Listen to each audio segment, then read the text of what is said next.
Türkiyə növbəti 6 ay ərzində Ermənistanla quru sərhədini açmağı nəzərdən keçirir.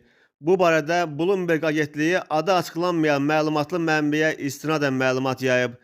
Ermənistan və Türkiyə Xarici İşlər Nazirlikləri Bloombergin məsələ ilə bağlı sorğusuna cavab verməyib. Anonim mənbənin məlumatına görə Ermənistanın Azərbaycanla diplomatik münasibətlərdə əldə etdiyi irəliləyiş və Türkiyə ilə quru sərhədinin açılması Baş nazir Nikol Paşinyana gələn ilin iyun ayında keçiriləcək parlament seçkilərində kömək edə bilər. Mənbə qeyd edib ki, Paşinyan seçkilərdə qalib gəlsə, Azərbaycan prezidenti onunla sülh müqaviləsi barədə yekun razılığa gələ bilər. Yalnız bundan sonra Türkiyə Ermənistana səfir təyin edəcək və diplomatik münasibətləri bərpa edəcək. Agentlik onu da əlavə edib ki, quru sərhədinin açılması Qafqazda ticarətin bərpasına yol açacaq. Qeyd edək ki, Ermənistanda parlament seçkisi 2026-cı il iyunun 7-sində keçiriləcək.